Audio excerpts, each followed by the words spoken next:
So anyway, this presentation is about complex results that stem from simple rules.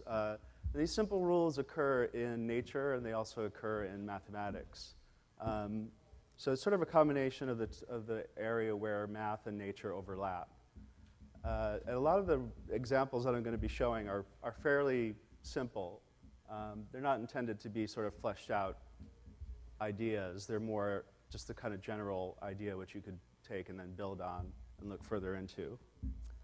And the idea of what's beautiful is kind of open to debate, obviously, but an algorithm would probably be a good thing to start defining before we go any further. Now, I'm sure there are a lot of developers here who know what an algorithm is, but let's just go over some definitions of it first. Okay, so an algorithm, according to Merriam-Webster, is a step-by-step procedure for solving a problem.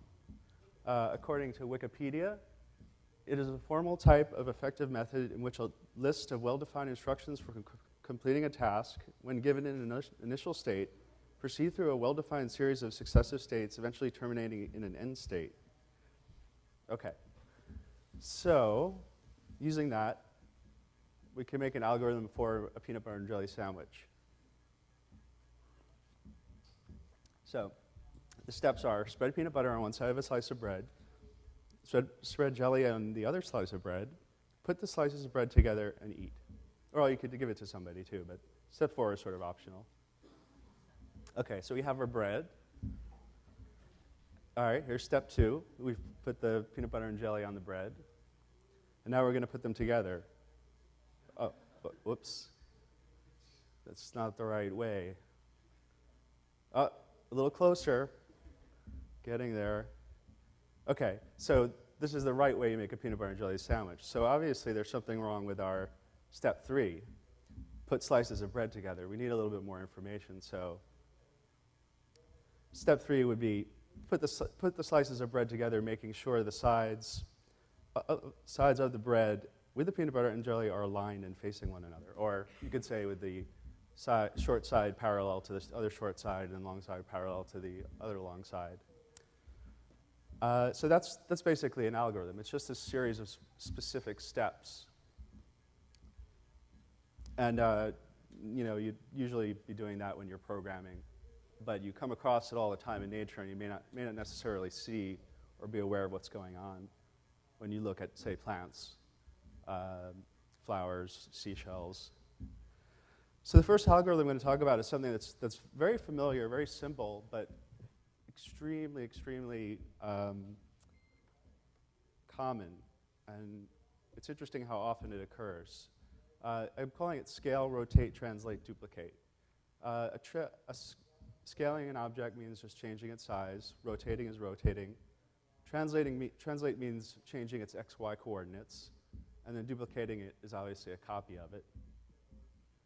There's also skew, but I'm not going to use that. But these 3 are called transformations. So here's the first transformation of just a square rotating and scaling at the same time.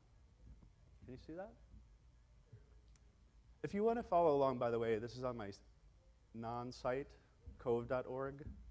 If you go on there should be a link to the presentation if you have your laptop and wireless working. It's a little hard to see on the screen there. I think I uploaded it, so. Here's a square that's rotating and translating from left to right.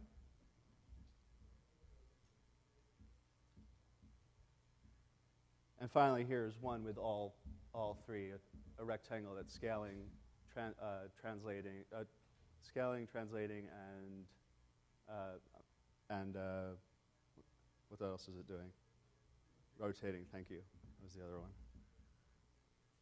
But the thing is, this occurs everywhere in art and in nature. If you look around, Islamic art is full of mathematical symmetries and repetition of form. This is the Chartres Cathedral. Notice the radial symmetry in the stained glass windows. But not only that, just the repetition of the brick in a functional sense. The stone holds up the building. And in sunflowers, in the arrangement of seeds. I actually got criticized for leaving out the golden section in this presentation at another conference. And the reason why I did it is that it kind of became like popular in Dan Brown's novel, and I thought that was one of the worst books I ever was forced to read, so Da Vinci Code. So I figured I would leave it out. So that's why it's not in there. But if you look at this placement of the seeds in a sunflower, it uses what's called the golden spiral. And it turns out that this is actually the most efficient way to pack the seeds together. But when you look at it, it seems appealing. So there's something innate in us that says that there's something beautiful about efficiency. This thing that's just sort of came up in nature accidentally, or not accidentally, but for an efficient purpose, also is beautiful to us. Also in textile design, you see this everywhere: repetition of form, radial symmetry, all kinds of different duplication of form.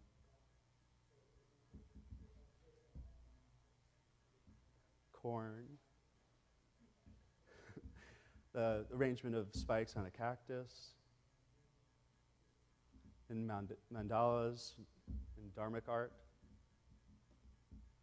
So, and of course in plants in general have a lot of symmetries to them. So there's basically just taking this one shape and duplicating it over and over again. So there's something in the plant's instructions that tells it to behave that way. A really interesting little side note on translations is taking what's called a truchet tile. A truchet tile is just one tile. I have two here. The other one is just flipped, but it's really just one tile.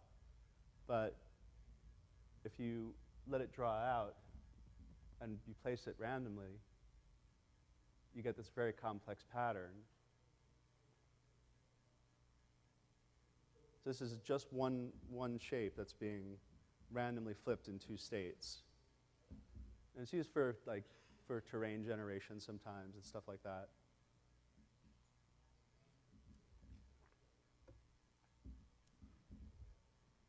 Okay, cells. A plant cell is just one tiny little part of a plant, but it's extraordinarily complex. There's probably about 1 million proteins floating around inside the cell. There's the Golgi bodies and the chloroplasts and the ribosomes, and it's just incredibly complicated. But in computer science, you can reduce it to something called cellular automata.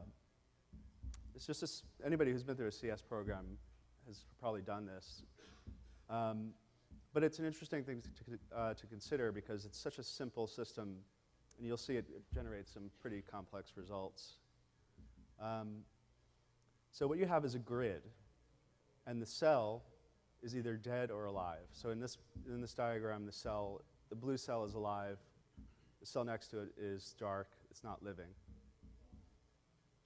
And there's a rule, which is called the game of life. Anytime you see a name like Conway, it's usually a mathematician that made this up. If you have one square, as you're scanning the grid, you check its 8 neighbors. If it has 0 or 1, it dies of loneliness. If it has 4 or more, it dies of overpopulation. If it has 2 or 3, it remains the same, either dead or alive. And 3, if it's dead, it gets turned on again. It comes back to life.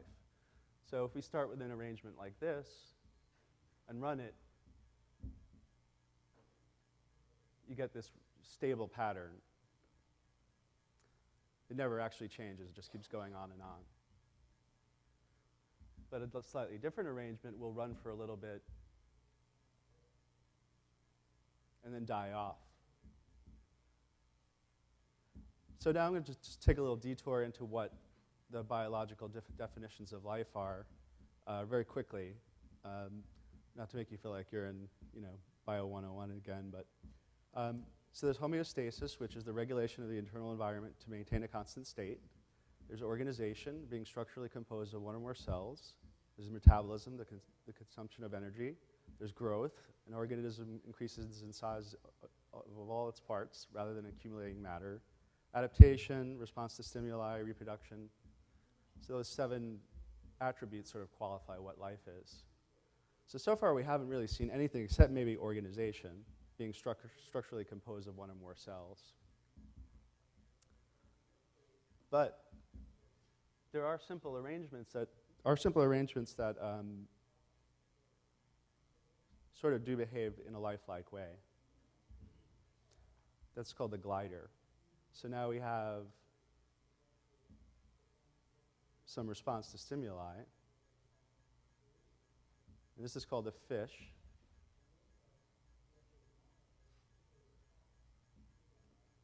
And will actually respond to the edge of the grid.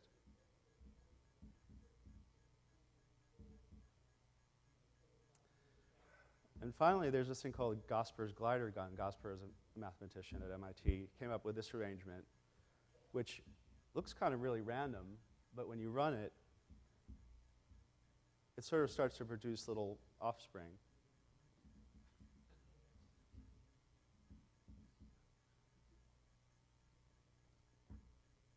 So remember, we're still working with the same set of rules, just that those four simple rules, but you get all this variety from what the initial conditions are. That's the real key.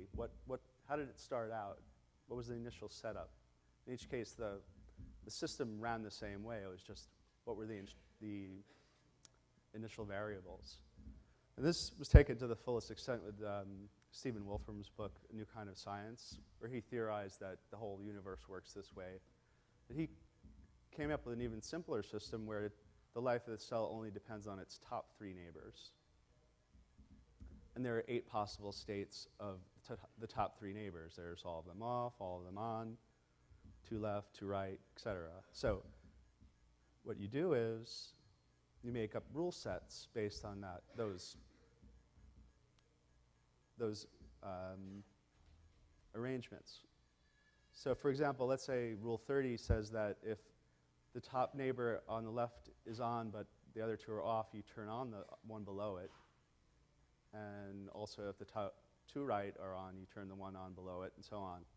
So the rules are slightly different, but if you might notice that it's 1, 2, 3, 4, 5, 6, 7, 8. So it's just a byte of information. That's all it is, just one byte of information. So some arrangements are, pretty symmetrical, and actually not arrangements, but rules. This is Rule 50. Some arrangements are quite stable and sort of plain. But you get variety, going from a triangle to a rectangle.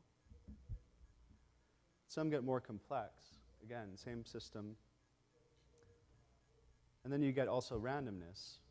And remember, each one of these is sort of lined down one at a time. It's built by row by row by row, like the way a seashell grows.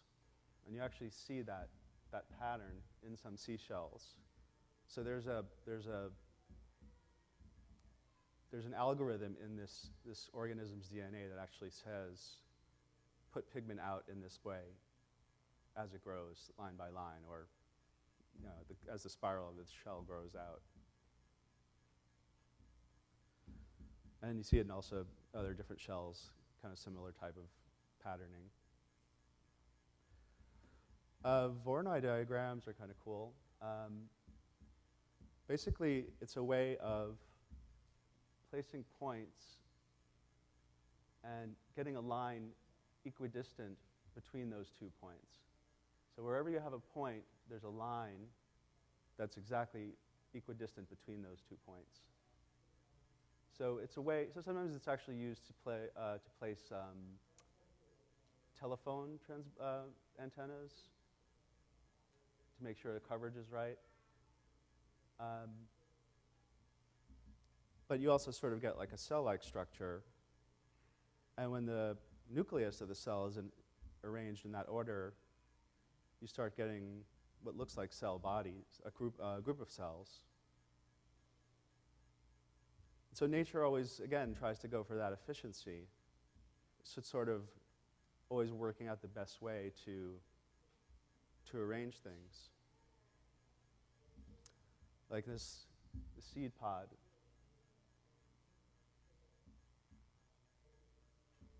Or spirals, which resemble a lot of natural items like pine cones and stuff like that. Okay. L systems. L systems are a way of simulating plant growth. I'm not really sure. I was going to go into some coding, but I'm not sure. Can you guys read that? Is that clear? Yeah? Okay. Is it right? Any errors? Okay. It's named after a biologist, Linda Meyer, who invented this. And it works on a very interesting and simple premise, which is that you have what's called turtle graphics. You have a cursor that draws lines. And the way it draws lines is it's given a string that's a set of sort of directions. So F means move forward, plus means turn right, F means move forward again, turn right, go forward again, turn left, negative sign. And that actually draws out a pattern. Now there are also some other variables like what angle the line is being drawn at and what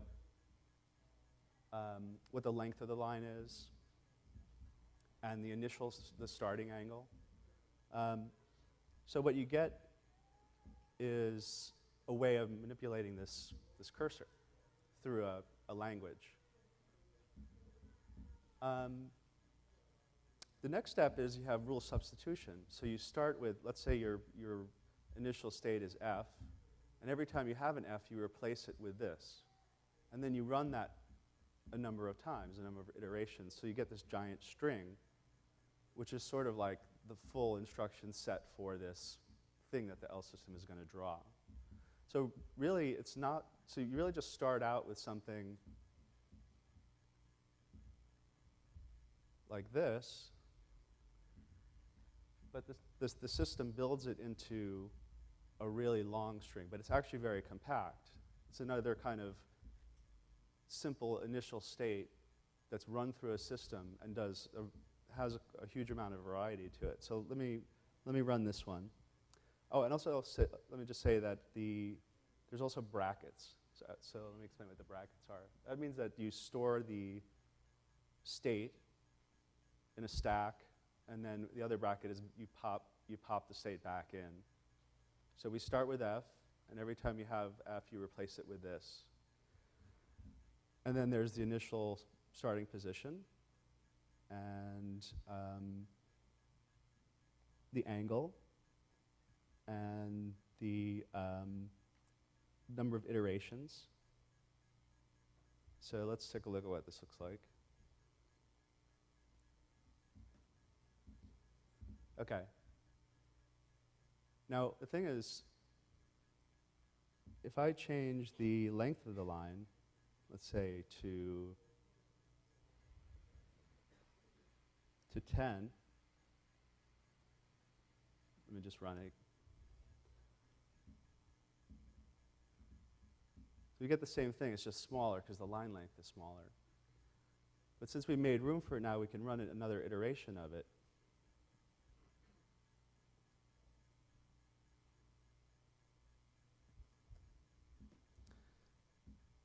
And you start to see self-similarity. It's the same thing, but it's just more complex.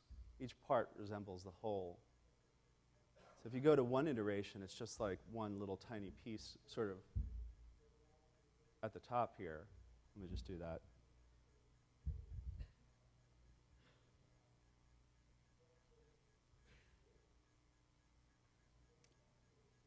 And I'll make the line really, really long. So that's one iteration. So depending on, I'm on a Mac, the processing, it's a little bit slower than on a PC, but let me try some other ones. Some of them run kind of slow, depending on how many iterations you have. So we saw one that sort of looked like a bit of cracked earth or something.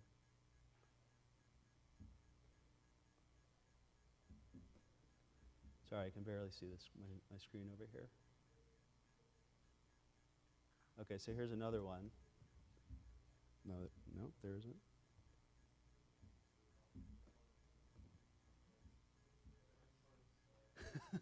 I love it.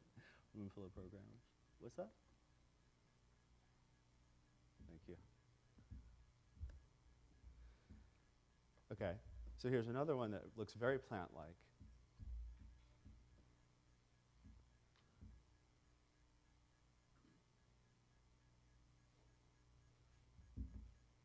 And there's all sorts of variety that you can do with L systems that you wouldn't expect. You know, some are very geometric, and others are very organic looking. Let me try. All right, here's what's called the Hilbert curve, which is yet another mathematician. In this case, there's more than one rule set. If we start with x, and if we have an x, we replace it with this. And if we have a y, we replace it with this. So you can have more than one rule. And x and y just mean the same thing as f, but they're used to replace in a different way, so that the final string actually is more complicated.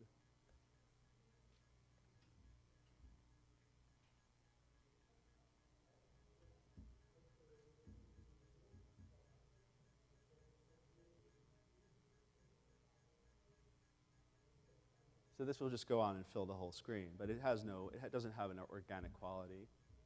But just to show you how the way it looks when it's shorter, I'll just change the iterations to 3 and make the line length a little longer. So that's just 3 iterations, and then it stops. But it looks like, again, it has this kind of like fractal quality where each part, in each iteration, you get self-similarity in that each little part resembles the whole in some way.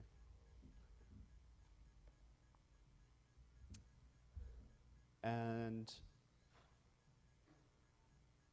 you see that, of course, in plants.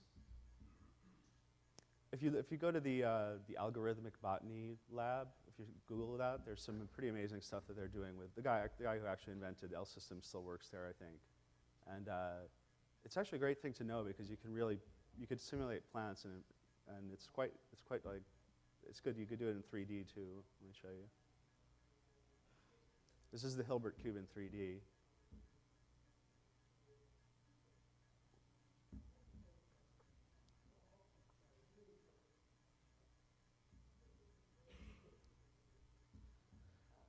Reaction diffusion is a way of simulating 2 things. One, it's a chemical diffusing through a medium and then reacting with another chemical.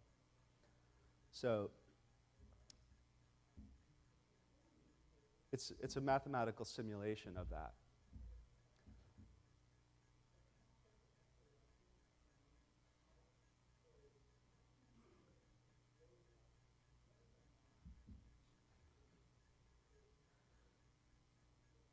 And of course, same algorithm, but different starting conditions. You see that in the pigmentation of animals. It's believed that occurs in the skin of the animals during gestation. Here's some other setups.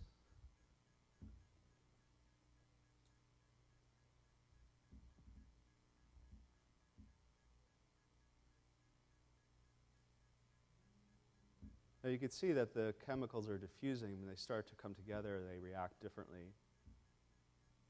Some arrangements are more unstable than others. The first one would kind of settle into place. This one will actually sort of eat away at itself.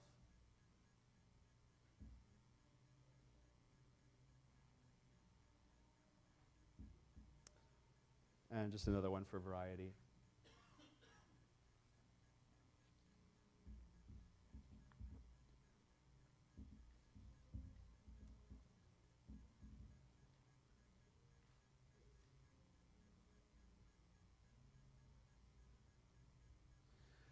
Just as a side note, it's not really reaction diffusion, but fall leaves are interesting in that they have a quality that another species, particularly human beings, seem to like to look at. There are two chemicals that are involved in this. There's carotenoids, and I had to write it down.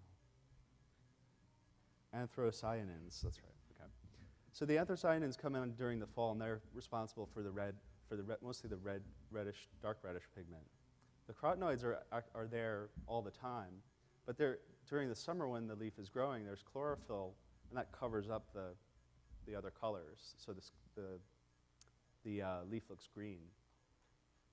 Now, you get really, really nice palettes from these objects, from these leaves. I know if you live in any place like a city in New York, one thing to do is to drive upstate and look at leaves, So what would be the point of an organism that made another organism go look at it? Does it confer an advantage to have beauty? We would not chop down. We would be less likely to chop down a tree if its leaves were more beautiful. Music and sound. There's a lot of ways to visualize sound. Someone else is doing a whole presentation on this, but most people are familiar with the standard wave representation of music. Each instrument has a sort of different signature. But there are these things called Chladni patterns, which someone named Chladni discovered, and they're really cool. So let me show you a video that I have. They're based on sand that's put on a metal plate. The guy who originally invented it used the bow of a violin to cause a sound to make the plate vibrate. But let's just watch this video real quick.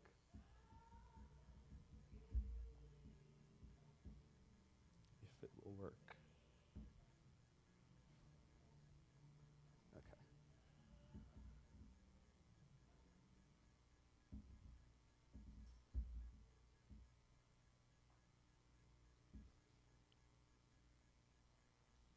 Do we have is the internet working?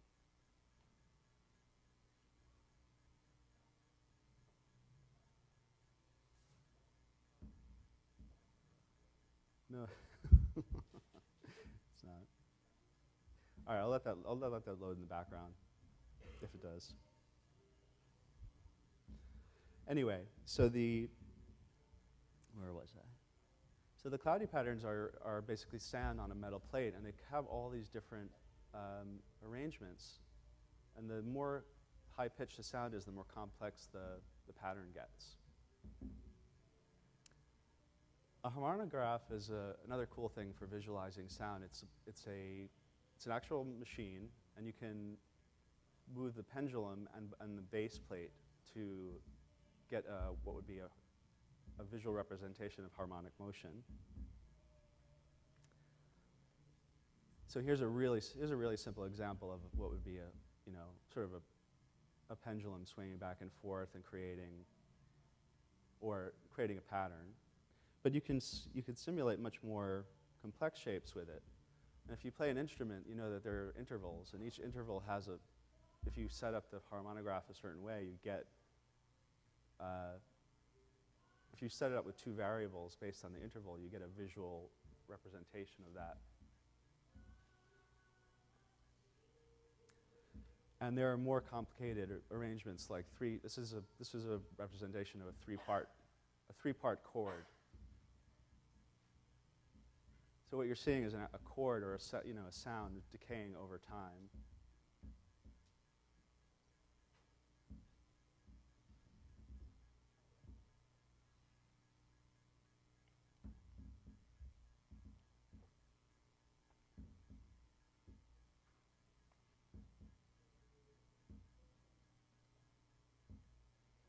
The color change is arbitrary, but the actual motion of the wave is mathematically based on the sound. So the decay is as the wave gets smaller and moves towards the center. So now the sound would be, it's close to fading out.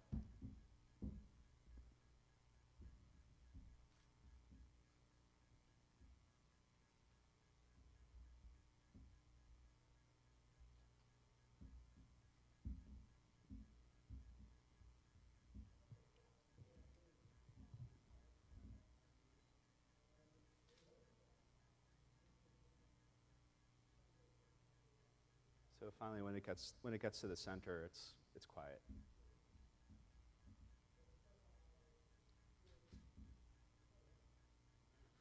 And there are some arrangements that resemble certain things in nature.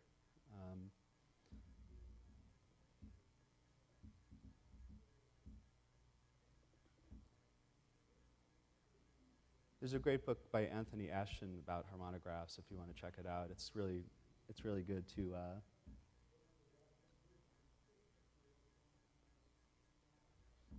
If you want to learn about the subject as a whole. So if I change the way the plate interacts with the, let me see, no, it's not.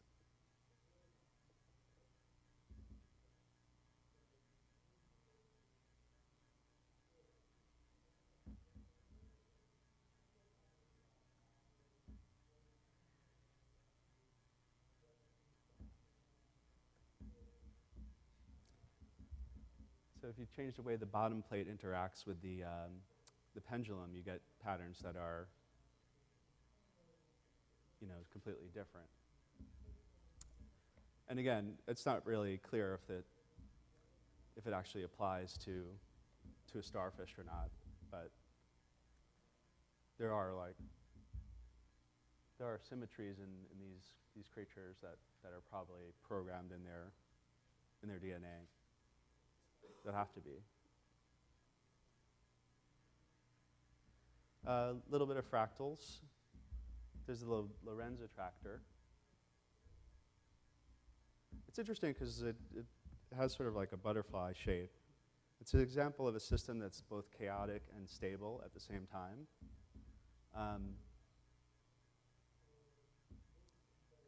If I go back into the code, so if I run it, it runs normally. There's a lot of initial conditions for it. But if I change this variable, this is just 0.2 to 0.25,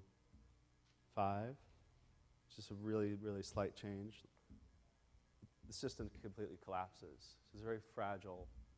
So it's only in that one state of one initial condition where the system is actually stable. And the way that you could picture how this works is, picture you have a wheel that has buckets on it, and the buckets have holes in the bottom. So if you start pouring water into these buckets, you can imagine that it will start to spin sort of randomly one way than another.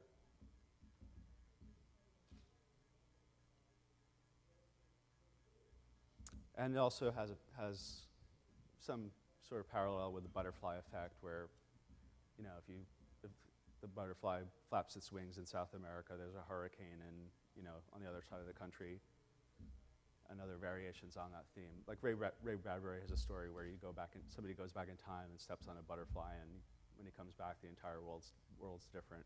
I think they did that on parodied that on The Simpsons. The Buddha Brat is a variation or colored variation on the Mandelbrot fractal. It's basically just the Mandelbrot fractal with different coloring. It's considered the Buddha Brat because it looks a little bit like a sitting Buddha. And Dharmic art actually uses a lot of self-similarity. It's kind of interesting because most of this stuff is hundreds of years before the actual mathematics were discovered.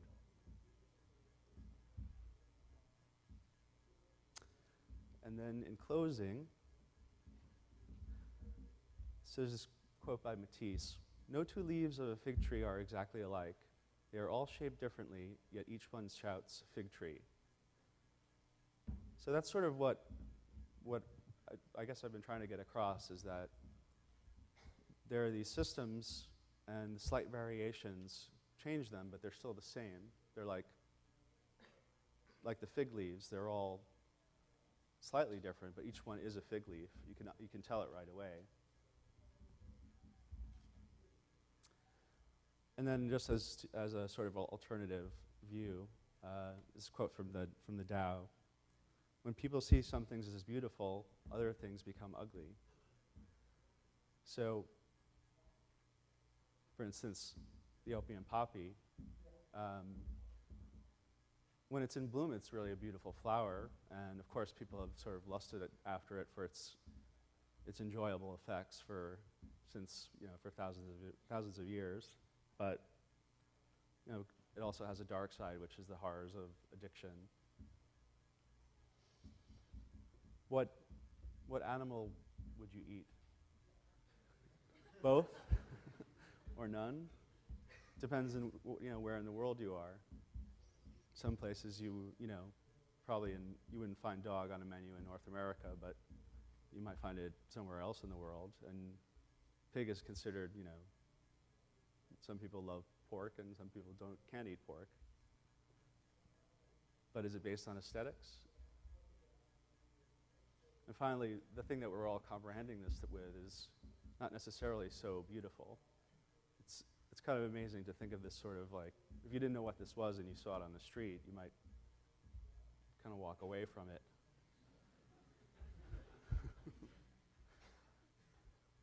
But it's the seed of everything that we experience, I guess, depending on what you believe.